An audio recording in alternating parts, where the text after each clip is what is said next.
आज हम बात करेंगे संज्ञा के प्रकार। संज्ञा के कितने प्रकार होते हैं उन सभी को डिटेल में समझेंगे और उनके उदाहरण भी समझेंगे। संज्ञा के अगर हम प्रकारों की बात करें तो संज्ञा जो है ये मुख्यतः 5 प्रकार की होती है। संज्ञा के मुख्यतः 5 प्रकार होते हैं, जिसमें पहला है समूहवाचक संज्ञा, दूसरा है जातिवाचक संज्ञा, तीसरा है व्यक्तिवाचक संज्ञा, चौथा है भाववाचक संज्ञा और पांचवा है द्रव्यवाचक संज्ञा, या इसी को हम पदार्थवाचक संज्ञा भी कहते हैं। पहला है हमारा समूहवाचक संज्ञा, यानी ऐसे शब्द जिनके द्वारा हमें किसी समूह की जो है आभास हो, यानी ऐसी संज्ञाएं जिनसे समूह का आभास हो, जैसे कि बाजार, भीड़, कक्षा, जुलूस, सम्मेलन और मेला। ये ऐसी संज्ञाएं हैं, यानी ऐसे शब्द हैं जिनमें हमें समूह का आभास होता है। अगर बाजार शब्द कहा जाए तो बाजार से हमें पता चलता है कि वहाँ पर कई दुकानें होंगी और कई लोग इकट्ठा होंगे। जैसे कक्षा कहा जाए तो कक्षा में बहुत सारे बच्चे होंगे। मेला कहा जाए तो मेले में बहुत सारी दुकानें होंगी और बहुत सारे वहाँ पर मेला देखने जाने वाले यानी बहुत से दर्शक होंगे।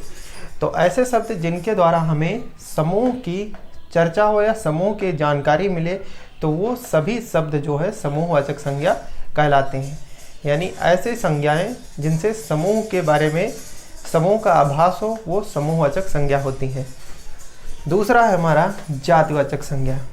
जातिवाचक संज्ञा यानी ऐसे शब्द जिनके द्वारा हमें किसी जो है जाति का आभास हो, यानी किसी व्यक्ति वस्तु की जाति के बारे में जानकारी मिले। जैसे कि लड़का शब्द कह दिया जाए तो लड़का जाति की हमें यहाँ पर जानकारी मिलती है। लड़की कहा जाए तो लड़की जाति की जानकारी मिलती है।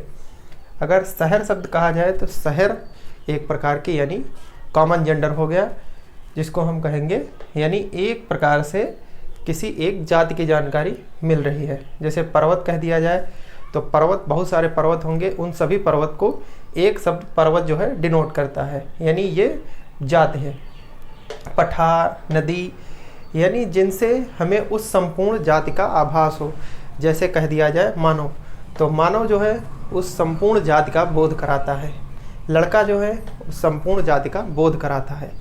तो यानी कि जिन शब्दों से किसी जाति विशेष का बोध होता है उसे हम जातिवाचक संज्ञाएं कहते हैं। तो लड़का, लड़की, शहर, पर्वत, पठार, नदी इत्यादि अनेक प्रकार की जातिवाचक संज्ञाएं होती हैं। यहाँ पर कुछ एग्जाम्पल लिखे गए हैं जातिवाचक संज्ञा के।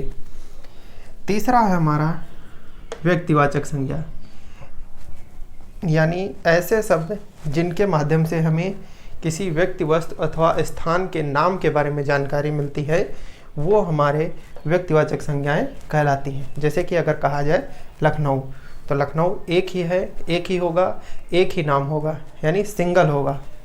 दिल्ली, जैसे दिल्ली एक शहर का नाम है, तो दिल्ली जो है ये भी एक व्यक्तिवाचक संज्ञा है। प्रयागराज, आगरा, ये सभी मतलब सिंगल नेम है, केवल एक ही चीज़ को डिनोट करते हैं, एक ही स्थान को। तो ये सभी हमारे व्यक्तिवाचक संज्ञा होंगे। यानी किसी भी स्थान का नाम जो होगा वो व्यक्तिवाचक संज्ञा होता है। किसी भी व्यक्ति का नाम, जैसे रमेश, महेश, सुरेश, कोई भी नाम हो, तो वो सभी एक व्यक्ति को डिनोट करते हैं, यानी एक सिंगल पर्सन को डिनोट करते हैं। तो वो सभी हमारे व्यक्तिवाचक संज्ञा होंगे। जैसे कि गंगा, नदियों के नाम, पर्वतों के नाम, पहाड़ों के नाम, जैसे सागरों के नाम, जैसे काला सागर, झीलों के नाम, मानसरोवर झील, पैताल झील, डल झील। तो जो नाम होते हैं वो केवल एक सिंगल स्थान, सिंगल वस्तु या सिंगल व्यक्ति को दिए जाते हैं। तो वो सभी नाम जो होते हैं हमारे व्यक्तिवाचक संज्ञा कहलाते हैं। ये तीसरी थी हमारी व्यक्तिवाचक संज्ञा। चौथा है हमारा भाववाचक संज्ञा।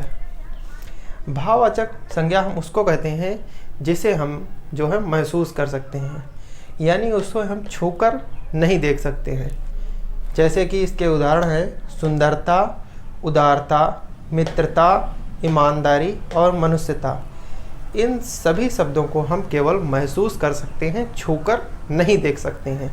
तो यानी ऐसे शब्द जिनको केवल महसूस किया जा सकता है वो हमारे भाववाचक संज्ञा कहलाते हैं। इंग्लिश में इसी को हम अब्स्ट्रैक्ट नाउन भी कहते हैं। पांचवा है हमारा द्रव्यवाचक संज्ञा। द्रव्यवाचक संज्ञा को हम पदार्थवाचक संज्ञा भी के नाम से भी जानते हैं। जितने भी पदार्थ होते हैं जैसे लोहा, सोना, चांदी, ये सभी, जैसे पानी, दूध, धुआं, ये जितने भी पदार्थ मौजूद हैं पृथ्वी पर, वे सभी पदार्थ द्रव्यवाचक संज्ञा के अंतर्गत आते हैं। इसको पदार्थवाचक संज्ञा भी कहा जाता है। ये इसमें हम 3 कैटेगरी में डिवाइड कर सकते हैं। जैसे द्रव्य जो होता है ये 3 प्रकार का होता है, ठोस, द्रव और गैस। जितने भी ठोस हैं जैसे कि बर्फ, सोना, चांदी, लोहा, लकड़ी, ये सब हमारे द्रव्यवाचक संज्ञा हैं। दूसरा है द्रव, जैसे पानी, दूध, शराब, जो कुछ भी द्रव है वो सभी जो हैं द्रव्यवाचक संज्ञाएं हैं। तीसरा है गैस, जैसे धुआं, ऑक्सीजन, नाइट्रोजन और जितनी भी गैसें हैं वो सभी द्रव्यवाचक संज्ञा हैं। यानी जो भी पदार्थ है वो सभी पदार्थ हमारे द्रव्यवाचक संज्ञा कहलाते हैं। तो संज्ञा के ये 5 प्रकार हैं। पहला है समूहवाचक संज्ञा, फर्स्ट है हमारा समूहवाचक संज्ञा। दूसरा है जातिवाचक संज्ञा। तीसरा है व्यक्तिवाचक संज्ञा। चौथा है भाववाचक संज्ञा। और 5वां है द्रव्यवाचक संज्ञा या पदार्थवाचक संज्ञा। ये जितनी भी संज्ञाएं हैं ये सभी संज्ञा के प्रकार हैं। संज्ञा के 5 प्रकार हैं, समूहवाचक, जातिवाचक, व्यक्तिवाचक, भाववाचक और द्रव्यवाचक। यहाँ पर हम कुछ उदाहरणों को समझे हैं, जो उदाहरण इन पर दिए गए थे इन संज्ञाओं से संबंधित। बाकी के कुछ महत्वपूर्ण उदाहरण जो हैं हम एक अगली क्लास लेंगे। उस क्लास में जो है कुछ अच्छे उदाहरण होंगे जो कि पूछे गए क्वेश्चन हैं, और उसके अलावा भी बहुत सारे उदाहरण ऐसे हम डिस्कस करेंगे जो कि एग्ज़ाम पॉइंट ऑफ व्यू से काफ़ी इम्पॉर्टेंट हैं। तो यहाँ पर हमने कुछ उदाहरण देखे, बाकी के बचे हुए कुछ महत्वपूर्ण उदाहरण हम जो है अगली क्लास में देखेंगे। अब आप चाहें तो इसका स्क्रीनशॉट भी ले सकते हैं।